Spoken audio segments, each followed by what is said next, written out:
Next up at UFC Singapore, we have Toshiomi Kazama taking on Garrett Armfield. Toshiomi Kazama is 10-3 overall, 3-2 in his last 5. He's coming off that knockout loss to Rinya Nakamura 6 months ago. He's taking on Garrett Armfield. Garrett Armfield is 8-3 overall, 3-2 in his last 5, and he's also coming off a loss in a short notice UFC debut. Toshiomi Kazama, solid grappler. This kid on the road to the UFC tournament, or in that tournament, he had 2 takedowns per fight. His takedown defense can definitely use some work, but even when he is taken down, he's got slick BJJ. He'll scramble, he'll sweep, he'll submit.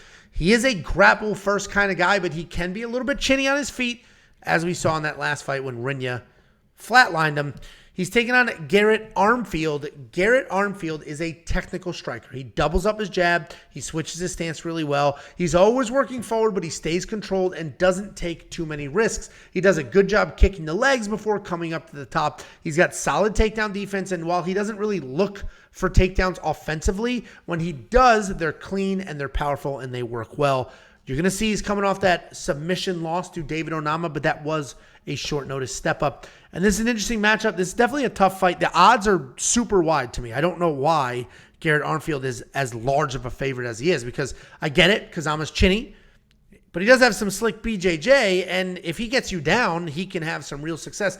Garrett has very solid power in his hands, but he can get pushed around. He can get submitted as well. I'm going to slight lean Garrett here, so low confidence pick in Garrett.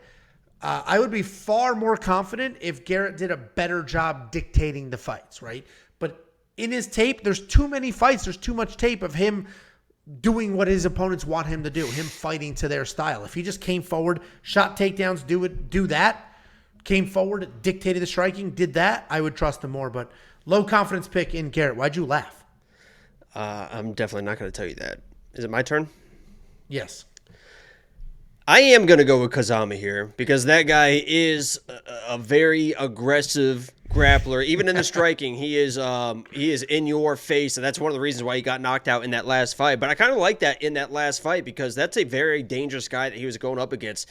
And that dude showed no fear. I mean, he immediately was trying to go after Rinya in that fight and get in his face, and he paid the ultimate price. And it does worry me, because if you watch that fight against David Onama with Garrett Armfield, he was landing some shots. And David Onama is a very dangerous striker, and to stand toe-to-toe with him and really was winning the striking exchanges. I don't want to say that David Onama kind of defaulted to the wrestling, but he definitely was, having more success with the wrestling than he was the striking. And that is a pause for concern for Kazama because Garrett, he's just got those nice, tight shots. And that's all it really takes. When you're rushing in, when you're moving forward, we saw that with Aljo. When you're moving forward and somebody lands that shot, it's much different than when you're kind of rolling with it. So I am worried here.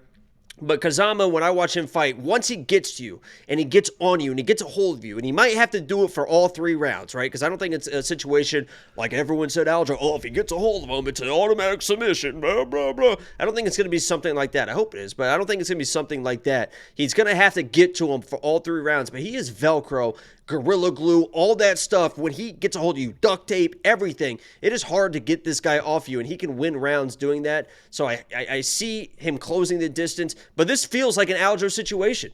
He gets hit into the entries. I just don't think Garrett is quite the striker that Sean O'Malley is. Surprise, surprise. So I'm going to go with Kazama here. I get it. The odds are wild. Kazama being a plus 150 underdog is a bit surprising. I get he was just knocked out. I totally get it. But again, we've seen fights where Garrett Armfield is not doing what he's supposed to do. He may shoot a takedown here instead of just trying to stand and bang it. Like, there's times where he'll just do what his opponents want him to do. But I think Garrett Armfield wins this fight, but minus 175 seems a bit steep. Are you going to throw Kazama in your DraftKings lineup at $7,500? If he doesn't get knocked out, that's probably going to be one of the better values in DraftKings, I think, which is a weird thing to say. But, I mean, if he gets his hands on Armfield, I think he's going to score a lot of points. Because Armfield's a tough dude, man. I mean, even if he gets taken down, I mean, he'll get back up, get dragged down, reversals, sweeps. Those are 5 points now too, right? So, I mean. Yep.